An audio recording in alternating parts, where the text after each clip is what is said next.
Big boss Malayalam ഇതുവരെയുള്ള എല്ലാ സീസൺസും follow ചെയ്ത് മൊത്തം കണ്ടവർക്കറിയാം. സീസൺ 3ക്ക് ശേഷമാണ് ഈ ഒരു 24/7 ലൈവ് പരിപാടി അവർ ഇൻട്രൊഡ്യൂസ് ചെയ്യുന്നത്. കൃത്യമായി പറഞ്ഞാൽ റോബിന്റെയും റിയാസിന്റെയും ദിൽഷയുടെയും ഒക്കെ ആ ഒരു സീസൺ ആയിട്ടുള്ള സീസൺ 4, ലക്ഷ്മിപ്രിയയുടെയും കൂടി ആയിട്ടുള്ള ഒരു സീസൺ 4 ലൈവ് കാരണം ഏറ്റവും കൂടുതൽ ഗുണങ്ങൾ ഉണ്ടായിട്ടുള്ള ഒരു സീസൺ കൂടിയാണ് നമ്മുടെ സീസൺ 4. പ്രേക്ഷകർക്ക് കണ്ടസ്റ്റൻസുമായിട്ട് ഇമോഷണൽ കണക്ഷൻ കൂടി, അങ്ങനെ വാച്ചവേഴ്സ് ഹോട്ട്സ്റ്റാറിന് കൂടി, ഏഷ്യനെറ്റിന് റെക്കോർഡ് TRP ലഭിച്ചു. അത് കഴിഞ്ഞ് സീസൺ 5ലും സീസൺ 6ലും 24 hour ലൈവ് സ്ട്രീമിംഗ് ഉണ്ടായിരുന്നു, 24/7 ലൈവ് സ്ട്രീമിംഗ്. പക്ഷെ അതൊന്നും 4ന്റെ അത്രയും ഒരു വമ്പൻ വിജയമായില്ല.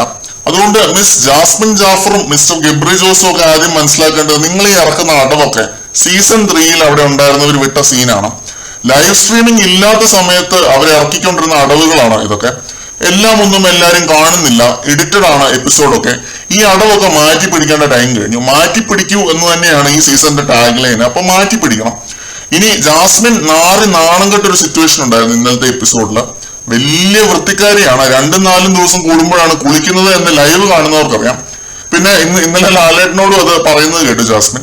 അത് വോട്ടവർ, അവരുടെ ഇഷ്ടം, അവരുടെ ചോയ്സ് ആണ് എപ്പോ അവർ കുളിക്കുന്നു, സെൽഫ് കെയർ നടത്തുന്നു എന്നൊക്കെ. അതൊന്നും ജഡ്ജ് ചെയ്യാൻ നമുക്ക് ആർക്കും അവകാശമില്ല. പക്ഷെ ലാലേട്ടൻ കാണിച്ച ഒരു AV കണ്ട് സത്യം പറഞ്ഞ അറപ്പും വെറുപ്പും ഒക്കെ തോന്നിപ്പോയി. അവിടെ ഉണ്ടായിരുന്നവരുടെ കാര്യം എടുത്തു പറയേണ്ടതില്ല. ജാസ്മിൻ ഇനി മേലൽ അടുക്കളയിൽ കയറുമെന്ന് എനിക്ക് തോന്നുന്നില്ല. അടുക്കളയ്ക്ക് അടുപ്പിക്കത്തില്ല മിക്കവാറും ആരും. കിച്ചണിൽ കാപ്പിയോ ചായയോ ഏതാണ്ട് ജാസ്മിൻ എടുത്തോണ്ടിരിക്കുകയായിരുന്നു. അപ്പൊ ഒന്ന് തുമ്മി, ഒന്നല്ല 2 തവണ തുമ്മി. ആദ്യത്തെ തവണ കാപ്പിക്ക് അകത്തോട്ടാണ് തുമ്മിയത്.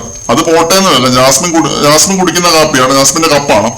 എന്നിട്ട് വേറുള്ളവർ കുടിക്കുന്ന കാപ്പി അതിനകത്തേക്കും ജാസ്മിൻ തുമ്മിയിട്ട് പറയുവാണ്, നമ്മൾ മാത്രമേ കണ്ടുള്ളൂ, ടേസ്റ്റ് കൂടിക്കുള്ളൂ എന്ന് ചിരിച്ചോണ്ട്.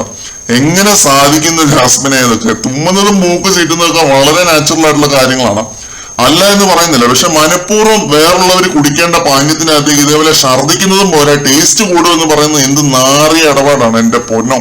അതിനെക്കുറിച്ച് സംസാരിക്കുമ്പോഴേ എന്തോ പോലെ തോന്നുന്നു. ഇതല്ലാതെ ലാലേട്ടൻ ജാസ്മിനെ എയറിലാക്കിയ വേറെ സിറ്റുവേഷൻ ഉണ്ടായിരുന്നു ഇന്നലത്തെ എപ്പിസോഡില്. ജാസ്മിൻ മൈക്ക് ഊരി വെച്ച് സംസാരിക്കുന്നു. ബിക്കോസ് എപ്പോഴും ജാസ്മിൻ മൈക്ക് ധരിക്കൂ എന്ന് എടുത്തെടുത്ത് പറയുന്നു. ലൈവ് കാണുന്നവർക്കറിയാം ആ ഒരു അനൗൺസ്മെന്റ് എന്ത് അരോചകമാണ് എന്നുള്ളത്. ആദ്യത്തെ തവണ ഇത് കേട്ട് കഴിഞ്ഞൊന്ന് നന്നാവാൻ ആരായാലും ശ്രമിക്കും. പക്ഷെ ജാസ്മിൻ എപ്പോഴത്തെയും പോലെ എന്നെ തല്ലേണ്ട വലിയെണ്ണ, ഞാൻ നന്നാവൂല എന്ന മൈൻഡ് സെറ്റാണ്. മൈക്ക് ഊരി വെച്ച് തന്നെ സംസാരിക്കും. ബാത്റൂമിനകത്തേക്ക് കയറിയിരുന്ന സീക്രട്ട് ആയിട്ട് സംസാരിക്കും. അതിന് ലാലേട്ടൻ പറയുന്നുണ്ട്, നിങ്ങൾ മൈക്ക് ഊരി വെച്ച് സംസാരിച്ചാലും എല്ലാവരും കേൾക്കും എന്നാ. അതെനിക്ക് ഇഷ്ടപ്പെട്ടു. പിന്നെ പുതപ്പിന്റെ അടിയിൽ ഇരുന്ന് സംസാരിക്കും മൈക്ക് ഊരി വെച്ച്. അങ്ങനെ സകല ഉടായ്പും ജാസ്മിന്റെ കയ്യിലുണ്ട്. പിന്നെ ന്യായം പറയുന്ന കാര്യത്തിൽ മിടുക്കിയുമാണ്, 100 കിലോമീറ്റർ നാക്കുമുണ്ട്. നമ്മുടെ ജിൻഡോ ആണ് ഇന്നലെ ലാലേട്ടൻ ഈ ഒരു വിഷയം ഇട്ടുകൊടുത്തത്. അതിൽ കയറി പിടിച്ചാണ് ലാലേട്ടൻ ഈ 2 AVകൾ എല്ലാരെയും കാണിക്കുന്നത്. ഇതോടെ അവിടെയുള്ള എല്ലാവർക്കും മനസ്സിലായി അവരവിടെ ചെയ്യുന്ന കാര്യങ്ങൾ, അതിപ്പോ നല്ലതോ ചീത്തയോ വൃത്തികേടോ എന്തോ ആയിക്കോട്ടെ, അത് പുറത്തു പോകുന്നുണ്ട്. നാട്ടുകാരതൊക്കെ കണ്ട് ഇവരെ എയറിലാക്കുന്നുമുണ്ട്. ഈ ഒരു ബോധം പെട്ടെന്ന് ജാസ്മിന്റെ തലയിൽ ഉദിച്ചത് കൊണ്ടാണ് എന്ന് തോന്നുന്നു. കണ്ണീര് പൊടിയുന്നുണ്ട് ജാസ്മിന്റെ കണ്ണിൽ നിന്ന് ഇന്നലെ. അത് പ്രത്യേകം ബിഗ് ബോസ് സൂം ചെയ്ത് കാണിക്കുകയും ചെയ്തു. എല്ലാവരുടെയും തലയ്ക്ക് ഇതേപോലുള്ള കുറെ കൊട്ടുകൾ ലാലേട്ടൻ കൊടുക്കുന്നുണ്ടായിരുന്നു ഇന്നലെ. അത് ഓരോന്നോരോന്നായിട്ട് നമുക്ക് മറ്റൊരു വീഡിയോയിൽ ചർച്ച ചെയ്യാം. മറ്റൊരു അപ്ഡേറ്റുമായിട്ട് നമുക്ക് വീണ്ടും